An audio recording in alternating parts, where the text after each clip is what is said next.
Welcome to the BBC, a WAXcast based on collaboration, not competition. Between both cheeks is a world filled with beauty, bums, and billions of bucks. The hosts of the BBC are Luba, the badass boss bitch, creator and owner of international brands and beauty salons. I feel like it was like a bad one-night stand. Becca, the once newbie and now experienced enforcer, who's hatched out of her egg and manages business with authority and a smile. No more like, I'm going to take on the world. Welcome to the BBC. Bring me your balls. Welcome to Between Both Cheeks, our WAXcast. Yeah. Hey, Holly, what's up? Hey. What's going on? How was vacation? Well, I had a little bit of a vacay. Yeah? I did some yoga, got back to the earth, got my zen. You've got it now? It's gone for a little bit. What about you, Good. Becca? I have lost my zen. Last night I got into a fight at a Pizza by the Slice restaurant. Wait. What do you mean by fight? A bicker fight, verbal fight. Okay, well. No punches were thrown, but wanted to. Oh, wow. I turned 40. Yeah, happy birthday. Oh. That's it. On to a new 40 age. and fabulous? Yes, 40 and fucking fabulous. Wow. Good. Yes, yeah. So, what's going on? What else is going on? Well, previous to my vacation, I thought that I was leaving everyone in very safe hands. So I think that we should discuss what a great team we have at the moment. Yeah, Vegas we've had some mechanical challenges. So again, coming from the perspective of a business owner and always kind of dishing money out when you're not expecting it, our washing machine broke down. Oh, So it just stopped working, and we just need to give a shout out to all the ladies there. Chloe, Val, Robin, and Maddie. They've like really, because I'm not there, Becca's not there right now, and they've just really kind of like over and above called us. What can we do? Can we take the towels home and wash them? Really they should over have and to. above. Yeah, It's so nice though. Yeah, absolutely. So yeah, things always just happen, and they always seem to happen when we're not there. No one's there. Of course. It's Murphy's Law, right? Yeah. So I mean, and on that topic too, with just like incredible staff, remember like Christmas time was a kind of a difficult time for us and a little bit challenging. There was a lot of deaths in the family. There was a lot of illness, things like that. And one of the things I wanted to talk about, because I swore I would never do this and I didn't do it in 12 years, was Chloe had actually graduated from Aveda. And she came on board with us. She had graduated and she was about to write her state board exam, so she was training on reception for us. Yeah. She had written her exam, and that's when we had some deaths in the family happen with some staff, and we literally just threw her in. We threw her in. Throw her to the wolves. Yeah. Pretty much, it was kind of sink And that's or swim. when you realize, people just took the words out of my mouth, sink or swim. And sometimes that's when you realize if they, if they're going to be part of the team or not.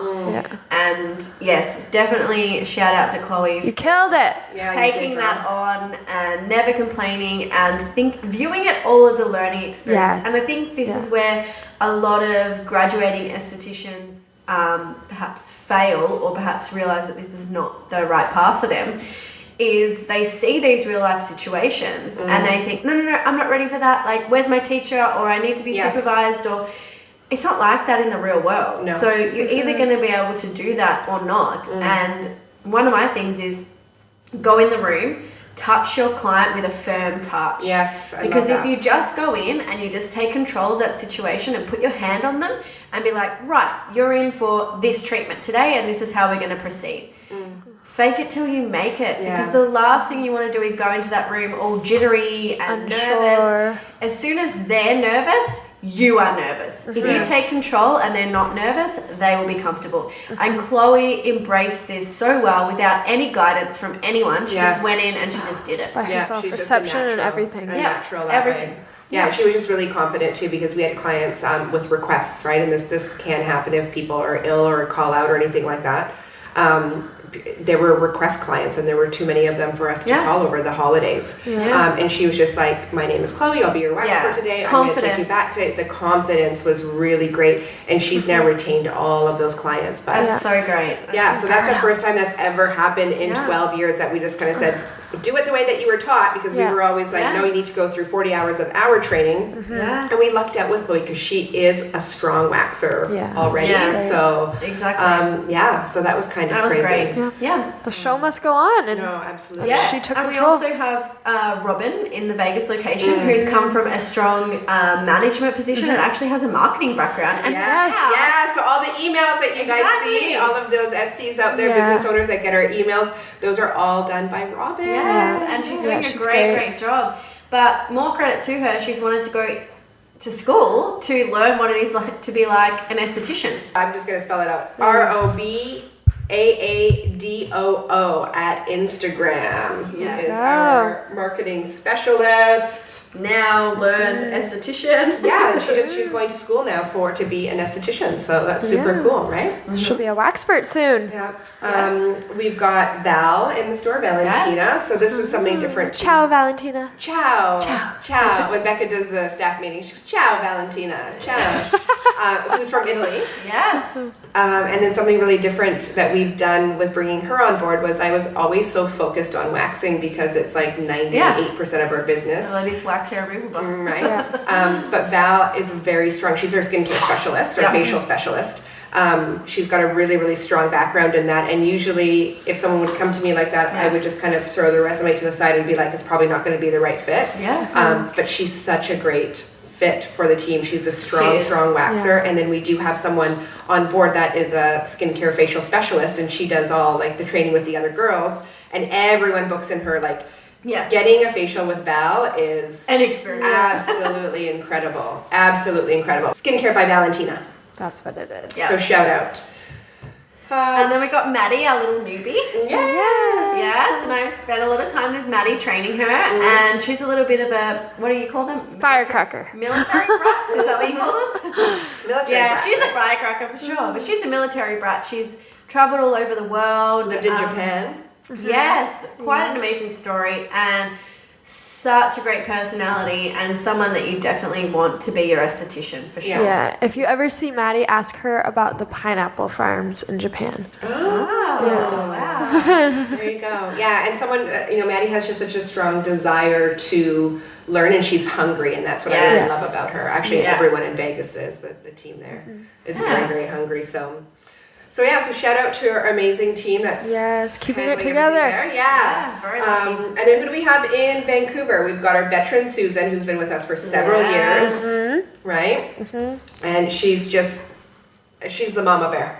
Yes. Oh, right? she's She so takes great. care of everyone. Oh my gosh. She does. She would bring me Persian food every single day. She'll bring you lunch, and she's so caring and sweet. I had actually been to Iran, which is quite rare. Yeah. As a Westerner, I guess. Yes. And that I love Persian food, and she kept bringing me I know. Persian food. I love her. Yeah, Thank you, Susan. She's keeping always me full. Right? Always checking in to make sure that we're drinking enough tea, enough water. Like she's so great. Love her. So shout out to Susan. And who else do we have? We have Erica. Yes, Erica. She's returned to us. So Erica was my second hire when I opened up the company 12 years ago. Yeah. And then she was with us for a little while, and then she left, and she had a family, a big family. Yes. 4 children. 4. And then she just recently returned to us, and now she's one of our head trainers. Yep. Yeah. She's doing it all. Yeah. And excited, hungry, same thing. And then our recent hire is Helen from. She's originally from Vietnam. Yep. She's Vietnamese. Yep. Who's again super strong waxer. She's so Very good. strong waxer. She's so good. And just out of school as well. And Yep, I just graduated. actually had a facial with her the other day because I was like, it's my birthday, so I'm going to go in for a little facial.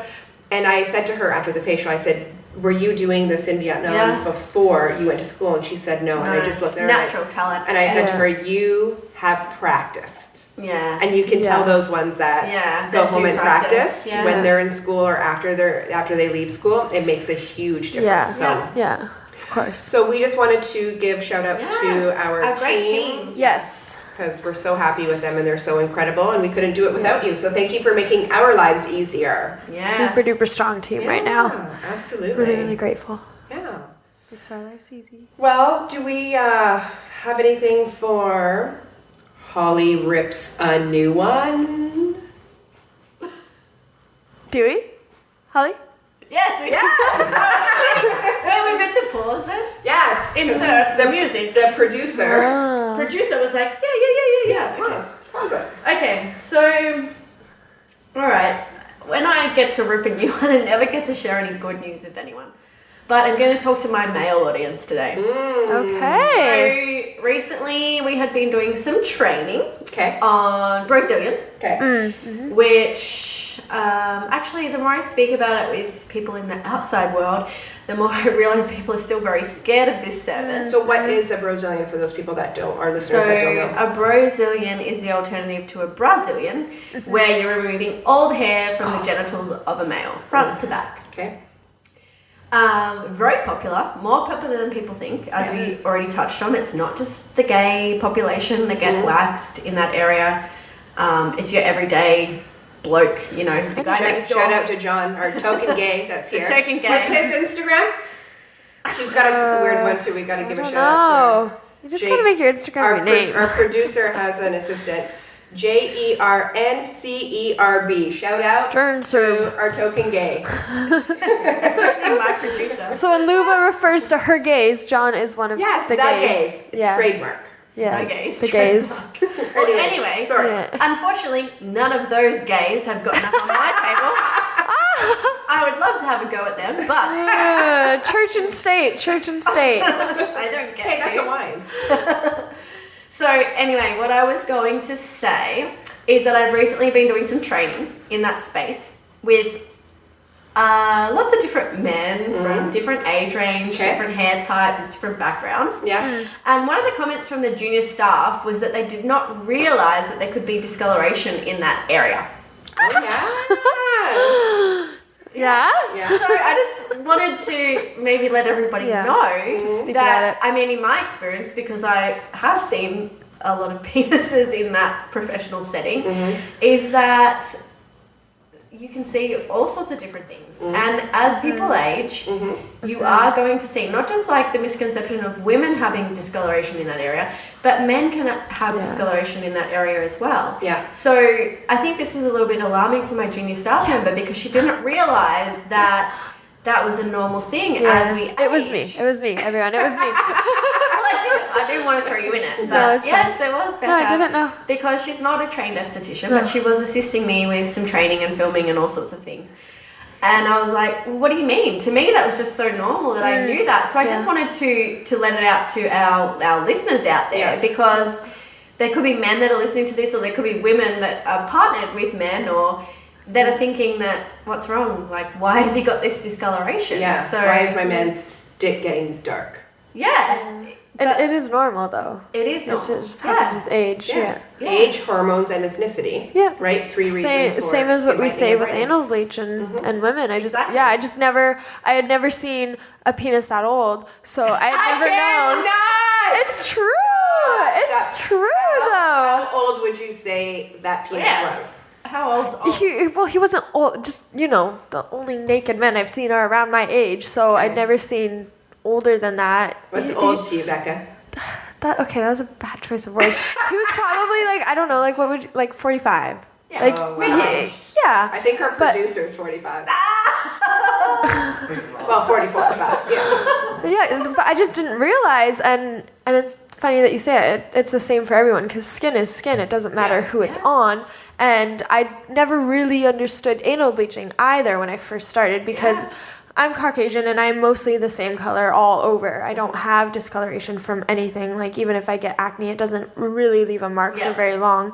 So I just don't get. I understand that other people have issues, but I'd never seen it, and I don't go into the room, so I don't know. So every time people were doing any skin lightening service, I was just like, why do you need it? Why do you care? Why do you care? Like just a little bit, not judgmental, but I just was confused. And we did a seminar in October in Vegas, and we had a live model there doing the skin lightening, and she was a different ethnicity than I am, and she had discoloration all through like her inner thighs where they would touch and rub, and not, when we say anal bleaching, that's not just around, like the anal passage. It was like where her butt cheeks we're go together, And then I saw, and I was like, oh, like if you were wearing a bathing suit, you would be able to see the bikini line outside of that was darker than her other skin shade. And I was like, and then I got it, and then it clicked, and I was like, of course that could make you feel uncomfortable or insecure or embarrassed, like, because the women on the magazine covers and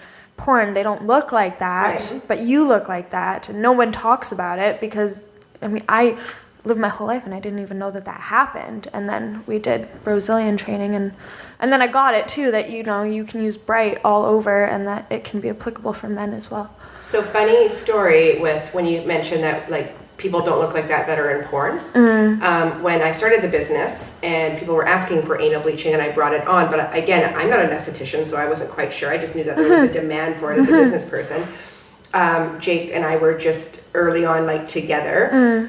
We had separate places, and of course, as a single man, he had a the Spank porn bank. channel. Yeah, no, the porn channel, like whatever, the Playboy channel. Oh my god, on TV? Yeah, like subscribe. You paid for it? I guess so. Pay-per-view! Whatever. Okay, well, at So least he was in give his the women their money. office working, and I was in bed just like flipping through the channels, and I was like, it was like people doing it, but it didn't look good. Yeah. And It was like amateur? and so it was amateur, and I was like, oh my god, like they're so dark down there. Like it didn't look appealing or nice. And I remember like running into his office being like, oh my god, I know what I do and why I do it now. Like it all makes sense. So that was kind of my first. That's the same. So interesting that we're going down this road, because I have something to add here. Has anyone watched the Goop Lab with Gwyneth Paltrow? No, I just watched the first episode the other day. So I've heard such good things. Yesterday, actually. Yes, we recommended they did it. a whole episode on the vulva. Oh, so okay, I didn't see when that you're one. saying about people that have perfect vaginas, like you you. should actually be talking about the vulva. Because that's the outer And portion. what they actually were talking about, which was so interesting to me, because, well, to me, it's second nature, because I know everyone looks different, because I look at vaginas all day long, doing Brazilian waxing. But they were saying about porn and people watching this and having this expectation that everyone looks this certain way. Right. And people don't. But they were also saying that there was an increase in people having surgery down there to look like these porn stars.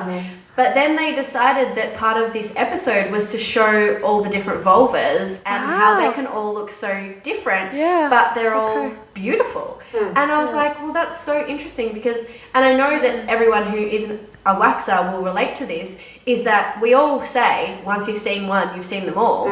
But yes, they all look different, but we never judge anyone and go, oh my God. The job is the same. Did you see the way her flaps looked or anything like that? We don't speak like that because we all understand that they're all different. But it's so interesting that, porn has such a different, makes us think that we need to look a certain way.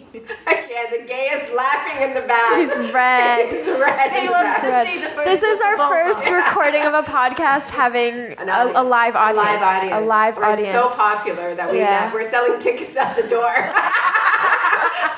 There's an entry fee. He didn't know the topic was going to be discolored penises and vulvas. Yeah, well, anything can happen between both cheeks. Yeah, that's right. Anything. Front or back. Exactly. Yeah, exactly.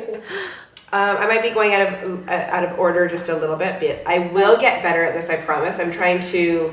My mentor is Roland from FNGR podcast. Shout out. Shout out to Roland. I inspire to be like you.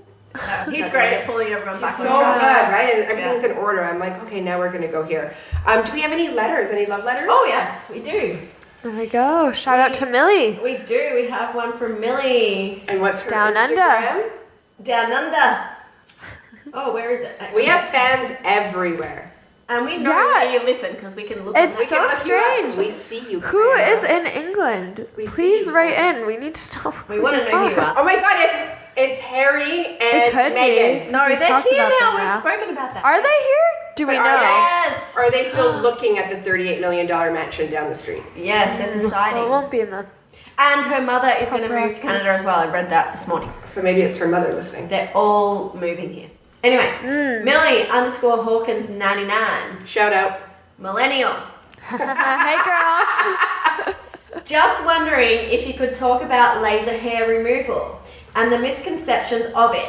Maybe go through the pros and cons. I had 10 sessions, Brazilian, for $270 that I booked when this was 50% off. After all the sessions, it has reduced what was there and made regrowth finer, but I was expecting to be fully bald down there as that's what I feel was marketed to me. I'm still having to shave or wax at home, and I'm getting worse irritation from shaving now.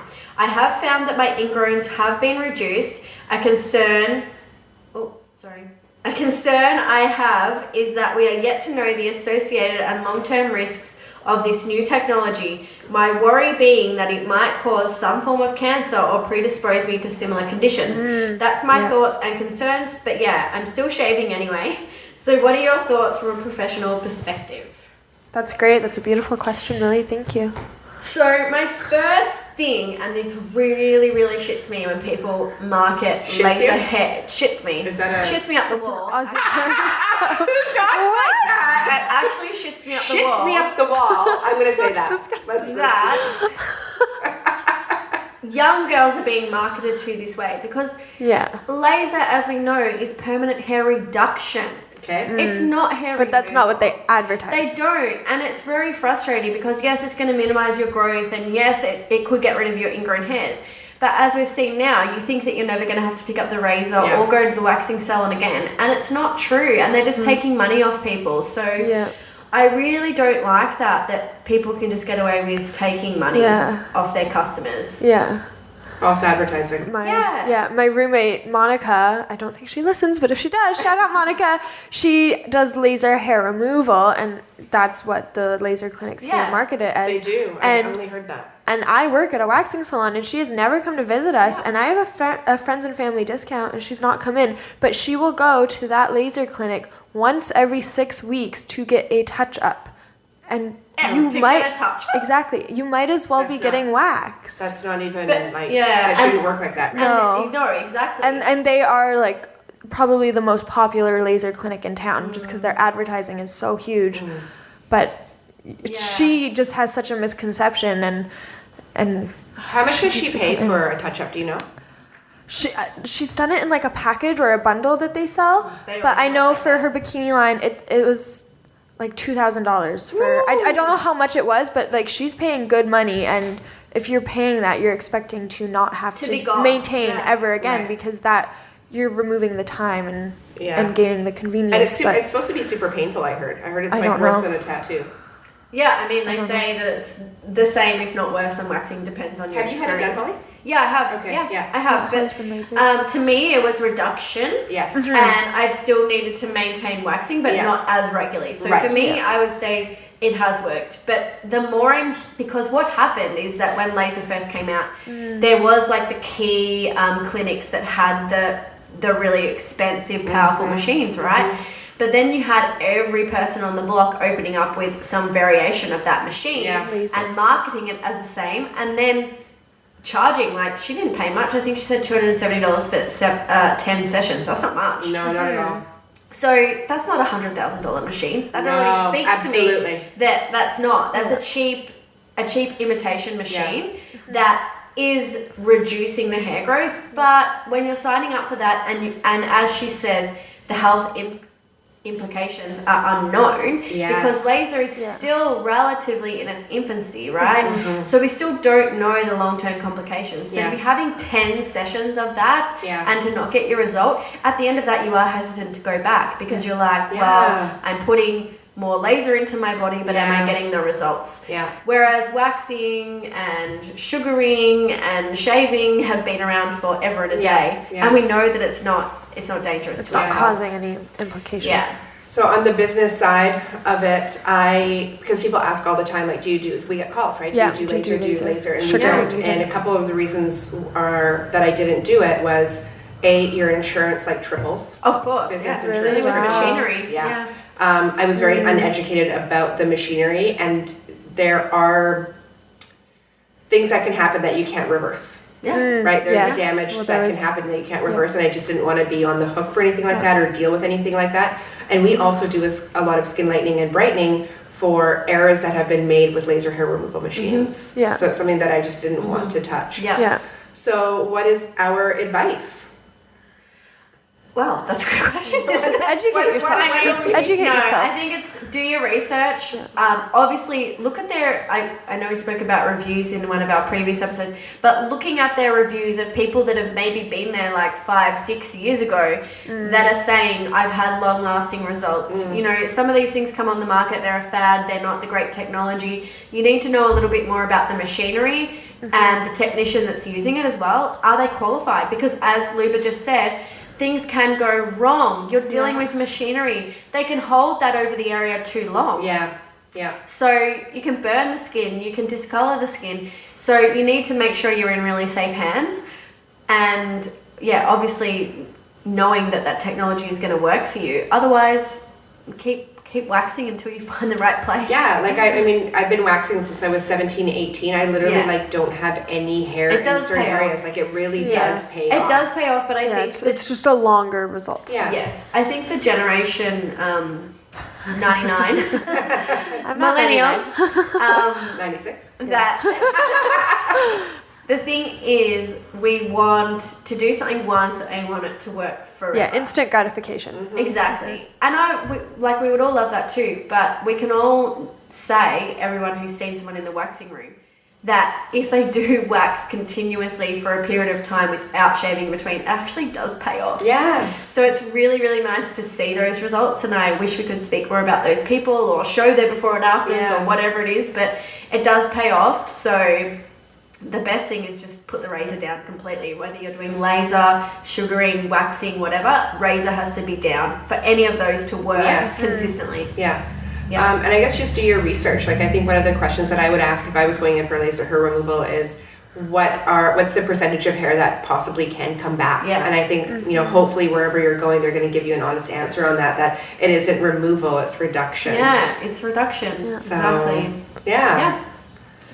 So I hope we helped out. Yeah, hopefully. Right? Shout out again. Yes, thank you, Millie, for writing in. Yeah, we love our love letters. Yeah, thank you. So what about cracking the egg? What question do we have today from Becca? My question today is culture. So that's such a hot topic word right now.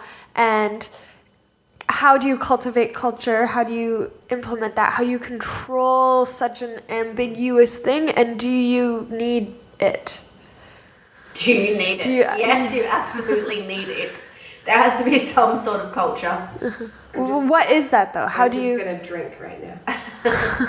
Well, that's our culture. Well, for me, I've struggled with this for a long, long time. I've worked for family business, I've worked for bigger corporations, and in both I've found that there was a lack of culture. Yeah. So one of my things I realized is that culture can't improve or change from one person.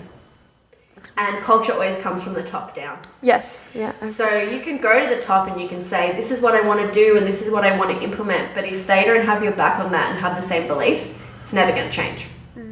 So I might disagree a little bit there with you. As the business owner, I've tried to implement culture as far as like team building events and taking people out and let's do this as an event, let's do this as a contest. And where my struggles in the past, and I'm speaking in the past, not with current, is people don't show up.